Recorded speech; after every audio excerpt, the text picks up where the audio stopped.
Satu pengalaman ketika bagi kita yang pernah acara tukar kado, mengikuti acara tukar kado ketika tidak dibatasi atau diberitahu nominal nilainya untuk kado itu, maka perhatikan ada pemikiran dari setiap kita biasanya punya prinsip ekonomi, modal sedikit, untung yang banyak. Maka sangat mengesalkan saat tukar kado, pas kita buka kado isinya adalah odol atau sabun hanya satu. Sementara mungkin kita membeli barang yang lebih dari harga yang kita dapat itu. Dan kita pun berharap saat kita ingin mendapatkan kado, walaupun kita tahu kita membeli cuman odol ataupun sabun untuk kado itu, kita mau dapat kado berupa tas atau kaos atau dompet lebih mahal dari yang kita sudah beli untuk acara tukar kado.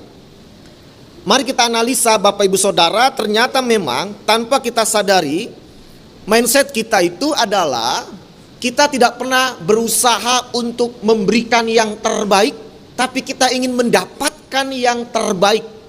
Sehingga wajar dalam kebersamaan kita menemukan ada orang yang pengen dimengerti dan bukan mengerti.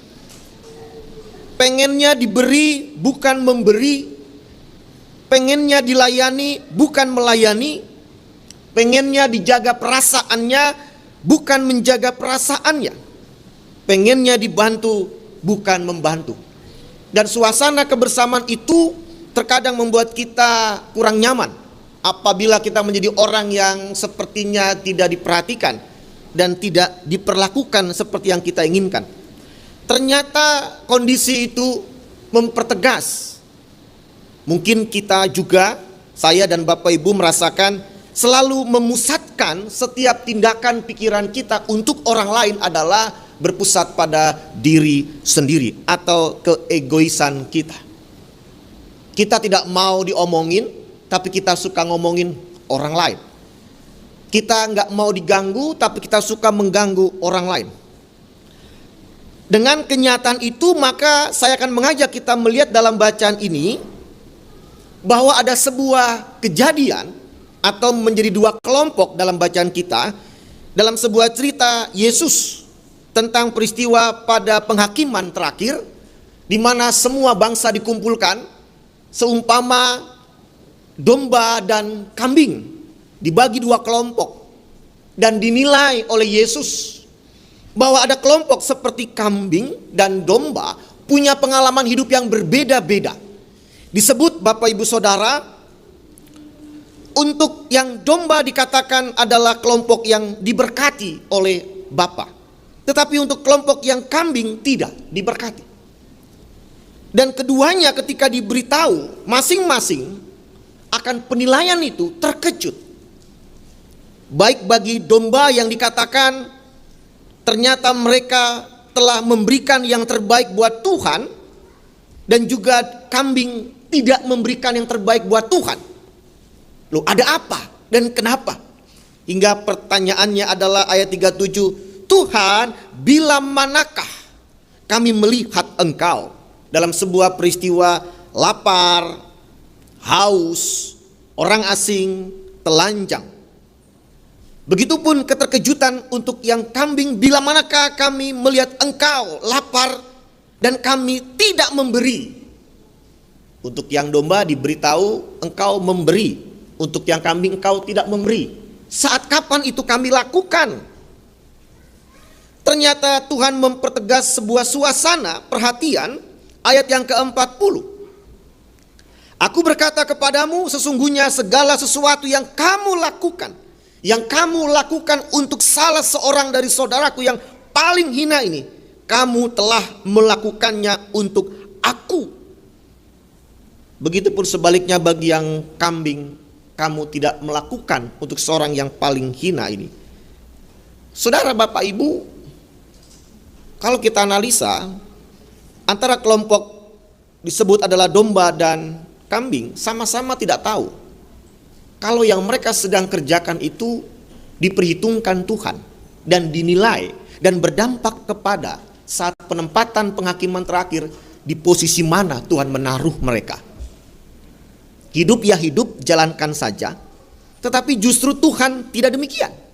Hidup yang memang hidup, jalankan, silakan jalankan, tetapi aku memperhatikan, aku memperhitungkan. Maka dari bacaan itu kita akan menemukan 3 hal apa yang Tuhan perhatikan, apa yang mereka sudah lakukan sepanjang hidupnya. Yang pertama adalah empati.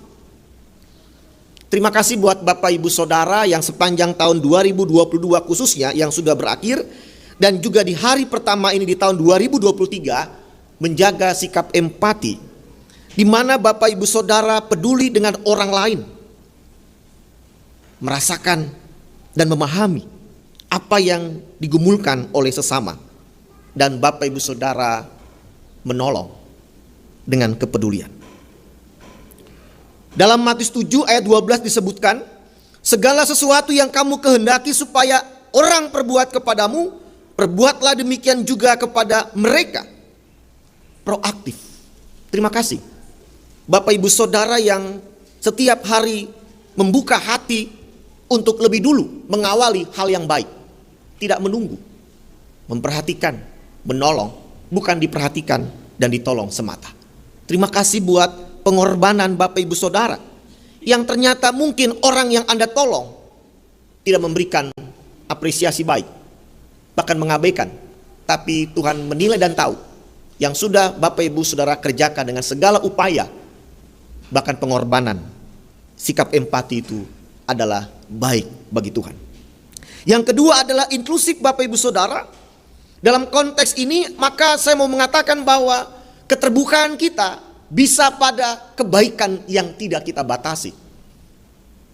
Perhatikan pada Lukas 6 ayat 27 saya bacakan. Tetapi kepada kamu yang mendengarkan aku berkata, kasihilah musuhmu, berbuatlah baik kepada orang yang membenci kamu.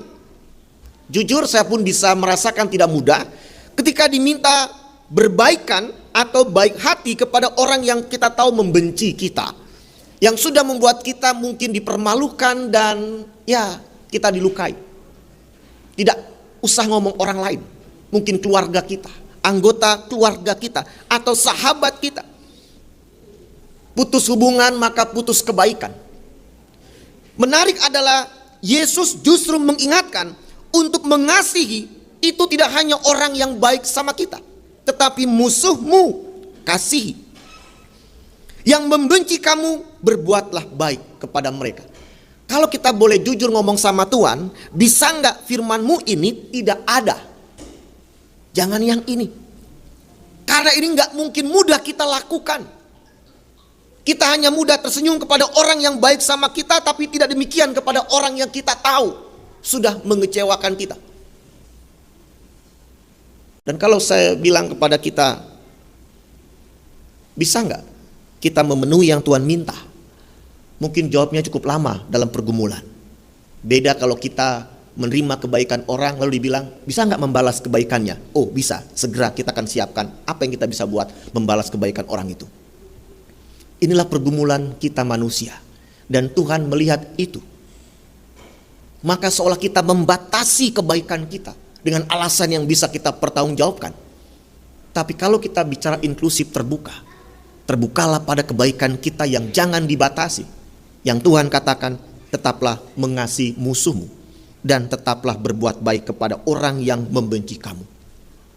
Saya tidak usah bertanya, bisa? Seolah saya orang yang hebat juga. Tapi kira ini kita resapi.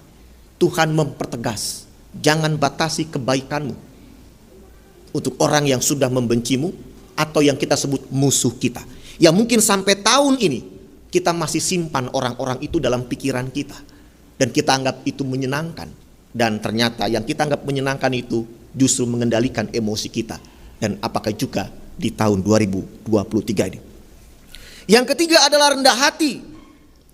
Dalam Mazmur 127 ayat 1 dikatakan, jikalau bukan Tuhan yang membangun rumah, sia-sialah usaha orang yang membangunnya.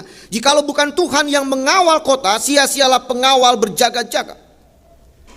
Kelompok kambing dan kelompok domba dalam kehidupannya mungkin tidak pernah terlihat, tercatat. Apakah mereka menyombongkan dirinya atau mereka juga orang yang rendah diri dalam setiap kegiatan perbuatan mereka. Tapi nampak bahwa sikap rendah hati justru hadir. Bisa dalam kelompok domba yang bertanya, bila manakah kami melihat keterkejutan yang seolah-olah Tuhan menilai yang mereka buat itu adalah terpuji, hingga mereka ditempatkan pada posisi sebelah kanan Tuhan.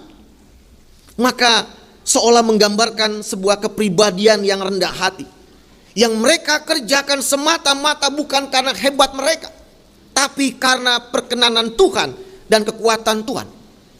Beda dengan kelompok kambing disebutkan ketika pun bertanya, bila manakah kami melihat Tuhan, kami tidak memberi. Keterkejutan seolah-olah bagi mereka orang yang lebih tahu yang mereka lakukan itu baik bagi mereka. Bagi mereka yang mereka perbuat itu tidak ada yang salah, tapi kok masih ada yang salah. Mari kita cermati Bapak Ibu Saudara. Mungkin kita pun bisa merasakan itu. Kayaknya nggak ada yang salah ya. Hidupku baik-baik saja dalam perilaku, dalam pikiran, perasaan, baik untuk diriku maupun juga untuk orang lain. Tapi dalam contoh yang pertama tadi, yang empati itu sudah mampu mengoreksi Anda dan saya, kita, bahwa belum baik-baik bagi Tuhan. Kenapa? Kalau Anda bilang saya orang yang baik, pertanyaannya adalah apakah juga baik bagi orang yang membenci kamu?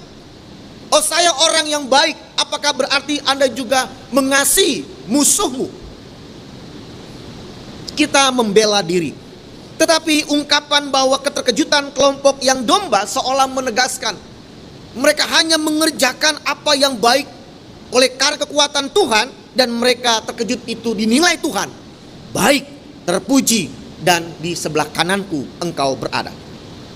Maka dari kondisi itu Bapak Ibu Saudara, saya akan mengajak kita, walaupun dalam cerita ini tidak disebut ini orang Kristen atau bukan, tetapi ungkapan sebagai orang yang percaya hari ini kita menghayati firman Allah, maka kita jangan lupa Yohanes 3 ayat 16, untuk semua orang yang percaya kepada Yesus, karena kasih Allah yang sangat besar itu mengutus Yesus, tidak akan binasa, melainkan beroleh hidup yang kekal.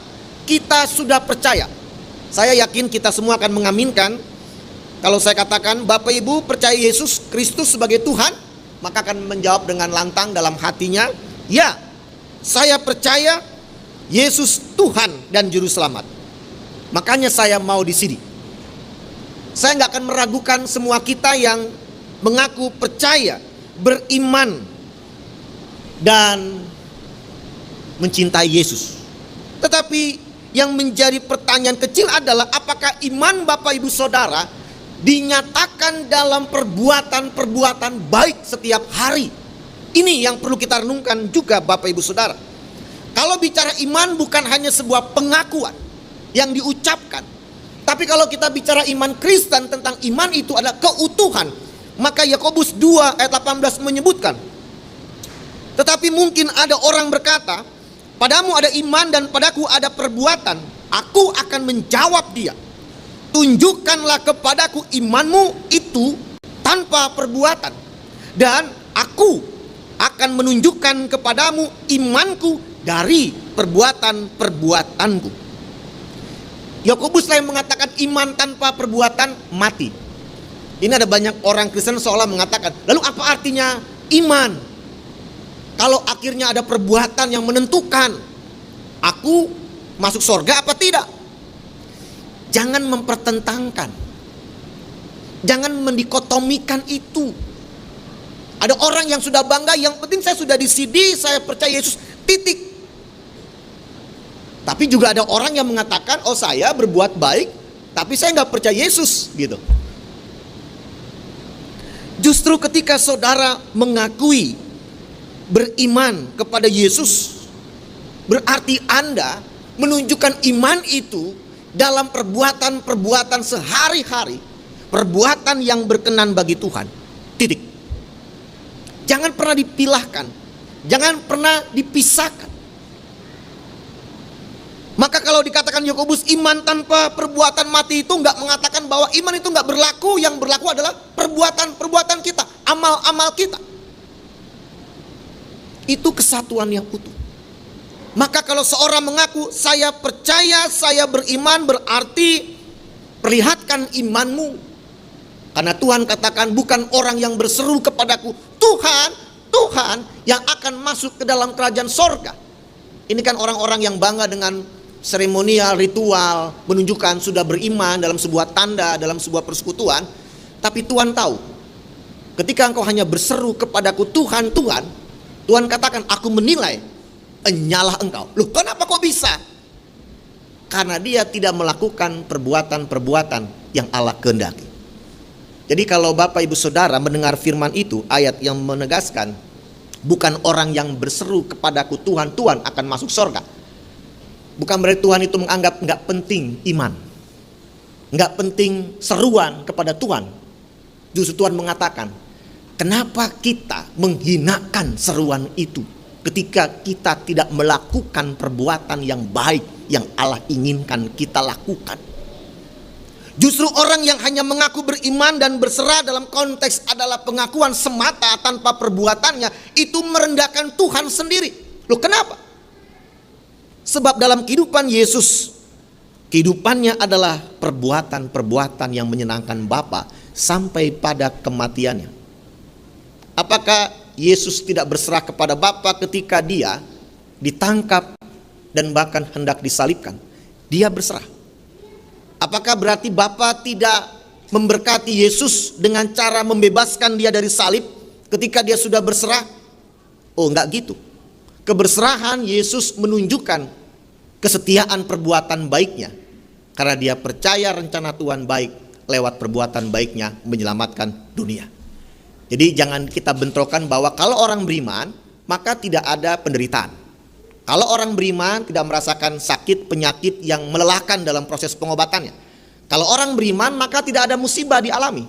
Kalau orang beriman berarti Tuhan selalu limpahkan berkatnya dan tingkap-tingkap langit terbuka, tercurah, dan dia akan merasa lega dengan kelimpahan berkatnya. Kalau itu kita memahami berkat Tuhan pada orang beriman tanpa ada pergumulan penderitaan, kita salah menilai hidup Yesus yang sudah menderita mati untuk selamatkan kita. Maka justru Bapak Ibu Saudara, Yakobus mengingatkan, tunjukkan imanmu sepanjang perbuatan baikmu dalam kondisi yang sekalipun tidak mudah untuk dilakukan. Tetapi secara pribadi Tuhan menilai, aku melihat imanmu. Lalu Bapak Ibu Saudara, kita juga harus mengakui, ini hal yang tidak pernah dibahas memang dalam sebuah diskusi khusus ataupun khotbah, terkait dengan siksaan kekal. Dan bacaan kita bicara itu. Ada siksaan kekal, ada hidup yang kekal. Seolah ini menakutkan, memang menakutkan. Seolah mengingkari anugerah keselamatan. Tapi sadarkah kita yang Alkitab katakan tentang keselamatan juga ada di situ bagi orang yang tidak menjaga imannya, dia akan bisa mengalami dampak siksaan kekal dalam bacaan kita. Ayat yang ke-46. Saya memang tidak pernah mengalami mimpi atau diajak ke neraka atau bahkan ke sorga. Tapi saudara Bapak Ibu bisa melihat pengalaman banyak orang. Tapi tidak harus mengalami itu untuk mengakui bahwa memang ada siksaan kekal. Kalau di Alkitab disebut ada siksaan kekal, ratapan, kertak gigi, itu bentuk realita kehidupan yang Allah ingatkan bisa dialami bagi orang yang memang mengingkari imannya. Mungkin ini pun diucapkan, kita tidak merasakan yang agak sedikit gimana gitu ya, langsung kita merasa ngeri ya. Biasa-biasa saja. Memang biasa-biasa saja sebelum kita tahu dan kita mengalami itu. Tapi baiklah itu menjadi perhatian kita saat ini merenungkan firman Allah di awal tahun 2023. Sebab ketika Lazarus dalam satu kisah dengan orang kaya, Lazarus diterima di pangkuan Abraham. Orang kaya yang masuk sholat tanda petik neraka meminta Tuhan, tolong hidupkan saya untuk menobatkan saudara-saudaranya supaya nggak berbuat seperti yang saya buat hingga berdampak kepada keterpisahan dari Tuhan.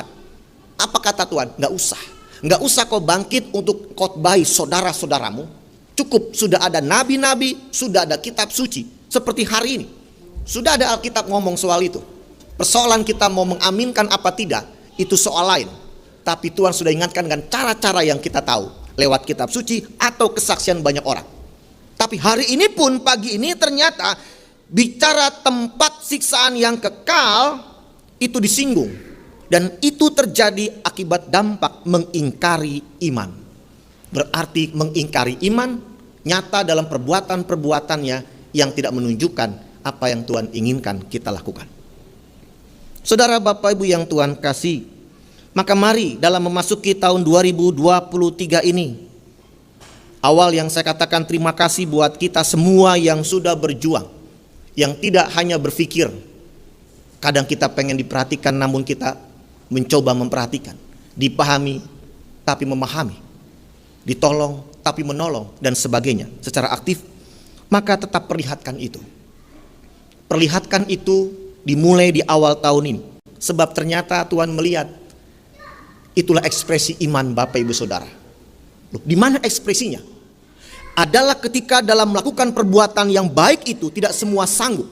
Termasuk tadi mengasihi musuh, berbuat baik kepada orang yang membenci kita.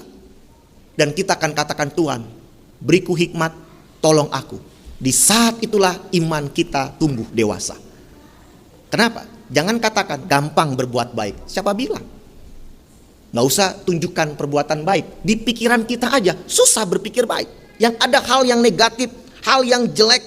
Kenapa? Manusia secara alami memiliki negativity bias. Artinya tendensi untuk selalu perhatian kepada hal-hal yang negatif ketimbang yang positif.